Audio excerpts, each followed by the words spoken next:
नमस्कार मित्रांनो, मी किशोर महाले स्वागत करतोय तुमचं टेक्निकल किशोर या चॅनलवर। मित्रांनो, आजच्या व्हिडिओमध्ये मी तुम्हाला पंडित दीनदयाळ उपाध्याय सोय योजना 2024 बद्दल संपूर्ण माहिती सांगणार आहोत। या योजनेअंतर्गत तुम्ही जरी उच्च शिक्षण घेत असाल तर तुम्हाला 60,000 रुपयाची आर्थिक मदत राज्य सरकार करणार आहे।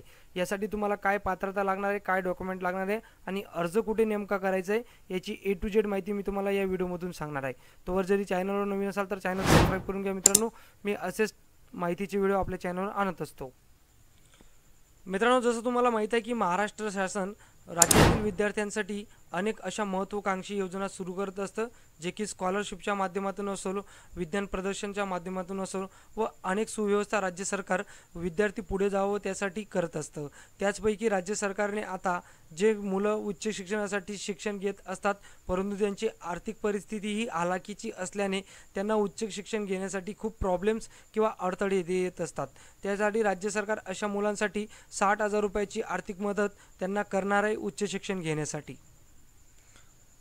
मित्रांनो, या योजनेअंतर्गत राज्यातील उच्च शिक्षण घेऊ इच्छिणाऱ्या विद्यार्थ्यांना मोफत शिक्षण, राहण्याची निवास सुविधा आणि भोजनाची व्यवस्था या योजनेअंतर्गत केली जाते। मित्रांनो, जसे राज्यातील ग्रामीण भागातील विद्यार्थ्यांना उच्च शिक्षण घेण्यासाठी शहरी भागात यावे लागते, मात्र तेथील वसतिगृहात त्यांना जागा मिळणे प्रत्येकासाठी शक्य नसतं। त्यामुळे विद्यार्थ्यांसमोर शिक्षणाबरोबरच राहण्याचा मोठा प्रश्नही निर्माण होत असतो। त्यांना भोजनाची व्यवस्थाही नसते, तसेच उच्च शिक्षण घेण्यासाठी लागणारा जो खर्च असतो तो त्यांना परवडणारा नसतो। त्यामुळे यांना विविध समस्यांचा तोंड द्यावे लागत असते। या सर्व कारणांमुळे अनुसूचित जाती जमातीच्या विद्यार्थ्यांना स्वयं महा DBT योजना अंतर्गत उच्च शिक्षणासाठी भोजन, निवास व शैक्षणिक खर्चासाठी विद्यार्थ्यांच्या बँक खात्यामध्ये थेट सरकारच्या वतीने आर्थिक मदत जमा केली जाते। या रकमेतून विद्यार्थी आपले शिक्षण पूर्ण करू शकतो। मित्रांनो, सरकारने आदिवासी विकास विभागाच्या माध्यमातून अनुसूचित जमातीच्या विद्यार्थ्यांसाठी राज्यभरात एकूण 495 वसतिगृह मंजूर करण्यात आलेले आहेत। या एकूण वसतिगृहामध्ये 61,070 एवढे विद्यार्थी राहू शकतात। यापैकी 491 सरकारी वसतिगृह सुरू असून यापैकी 283 वसतिगृह ही मुलांची तर 208 वसतिगृह ही मुलींसाठी आहेत। या वसतिगृहाची क्षमता केवळ 58,495 एवढी आहे। चला तर या योजनेची आपण आता A to Z बायोग्राफी पाहूया। या योजनेचं नाव आहे पंडित दीनदयाळ उपाध्याय योजना। सामाजिक न्याय व कल्याण विभाग, महाराष्ट्र शासन यांच्यामार्फत ही योजना राबवली जाते। राज्यातील जेवढेही विद्यार्थी उच्च शिक्षण घेत असतील त्यांच्यासाठी ही योजना लागू होणार आहे।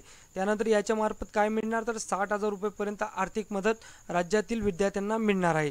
याचा उद्देश एकच आहे, विद्यार्थ्यांना शिक्षणासाठी प्रोत्साहन करणे आणि कुठल्याही विद्यार्थ्यांना शिक्षणासाठी अडथळा निर्माण होऊ नये यासाठी राज्य सरकारने ही योजना सुरू केली। यासाठी तुम्हाला अर्ज ऑनलाईन पद्धतीने करायचा आहे, जे की तुम्हाला डिस्प्लेवर वेबसाईटही दिसेल असेल। या वेबसाईटची लिंक मी आपल्या व्हिडिओच्या डिस्क्रिप्शनमध्येही देईल, तिथे जाऊन तुम्ही डायरेक्ट वेबसाईटला व्हिजिट करू शकता।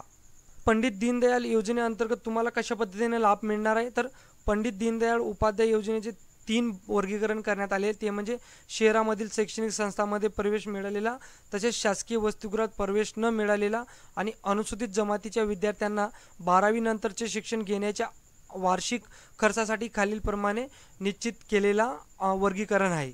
आता बघा, तुम्हाला लाभ कशा पद्धतीने मिळणार आहे तर मुंबई उपनगर, नवी मुंबई, ठाणे, पुणे, पिंपरी चिंचवड, नागपूर या ठिकाणी उच्च शिक्षण घेणाऱ्या विद्यार्थ्यांसाठी खालील प्रकारे अनुदेय रक्कम तुम्हाला मिळणार आहे। ती म्हणजे भोजन भत्ता तुम्हाला 32,000 रुपये, निवास भत्ता 20,000 रुपये, निर्वाह भत्ता 8,000 रुपये आणि एकूण वार्षिक खर्च तुमचा असा 60,000 रुपये या ज्या मेट्रो सिटीमध्ये मुलं राहत असतील यांना मिळणार आहे। त्यानंतर दुसरा प्रकार म्हणजे दुसरं वर्गीकरण जे करण्यात आलेलं ते म्हणजे इतर महसूल विभागीय मुख्यालय शहरातील व उर्वरित व महानगरपालिका क्षेत्रामध्ये उच्च शिक्षण घेणाऱ्या विद्यार्थ्यांसाठी। जेवढे विद्यार्थी महानगरपालिकामध्ये घेत असतील त्यांच्यासाठी पुढचं वर्गीकरण करण्यात आले, ते म्हणजे याच्यात भोजन भत्ता तुम्हाला 28,000 रुपये, निवास भत्ता 15,000 रुपये, निर्वाह भत्ता 8,000 रुपये आणि एकूण वार्षिक खर्च तुम्हाला 51,000 रुपयेपर्यंत आर्थिक मदत राज्य सरकार तुम्हाला देणार आहे या योजनेच्या माध्यमातून। त्यानंतर राज्यात जेवढी उरलेले जिल्हे असतील त्यांच्यासाठी भोजन भत्ता 25,000, निवास भत्ता 12,000 रुपये, निर्वाह भत्ता 6,000 रुपये आणि एकूण वार्षिक खर्च त्यांना 43,000 रुपयेपर्यंत राज्य सरकार देणार आहे। तर अशा प्रकारे हे 3 वर्गीकरण होते। मेट्रो सिटीसाठी वेगळं, महानगरपालिकासाठी वेगळं आणि पंचायत समिती कार्यालय किंवा जे नगरपालिका असतील त्यांच्यासाठी वेगळं। आता कोणकोणत्या अभ्यासक्रमाचे विद्यार्थी या योजनेसाठी अर्ज करू शकतात? तर वैद्यकीय महाविद्यालय, उच्च महाविद्यालय, ITI, तंत्रनिकेतन, अभियांत्रिक महाविद्यालय आणि अल्पमुदतीचे कौशल्यवरील आधारित अभ्यासक्रम जे की कोर्स वगैरे असतं त्याच्यासाठी तुम्ही अर्ज करू शकतात. आता महत्त्वाचा मुद्दा म्हणजे या योजनेसाठी पात्रता, अटी आणि निकष काय राहील? तर पंडित दीनदयाळ उपाध्याय योजनेसाठी तुम्हाला लाभ जरी घ्यायचा असेल तर फक्त अनुसूचित जाती, अनुसूचित जमातीचं आणि आदिवासी जमातीचे असणं आवश्यक आहे. त्याचबरोबर विद्यार्थ्याला त्याचे जात प्रमाणपत्र अर्ज करताना सोबत जोडावं लागेल आणि ते आवश्यक आहे. तसेच केंद्र शासनामार्फत ज्या वेळी मॅट्रिकतर शिष्यवृत्तीसाठी उत्पन्न मर्यादित वाढ होईल त्यानुसार पालकांनी विद्यार्थ्यांच्या कुटुंबातील वार्षिक उत्पन्न मर्यादा त्याप्रमाणे लागू होईल. विद्यार्थ्यांचे राष्ट्रीयकृत बँकमध्ये अकाउंट असणं आवश्यक आहे. विद्यार्थ्यांना ज्या शिक्षण संस्थेत प्रवेश घेतला आहे त्याच शहराच्या ठिकाणी त्याचे पालक रहिवासी नसावेत. तुम्ही जरी ज्या शहरामध्ये ॲडमिशन घेत असाल तरी तिथेच तुम्ही राहत असाल तर तुम्हाला या योजनेचा लाभ मिळणार नाही. तुम्ही जरी तुमचं शहर सोडून दुसऱ्या शहरामध्ये शिक्षणासाठी गेला असाल तेव्हाच तुम्हाला या योजनेचा लाभ घेता येईल मित्रांनो.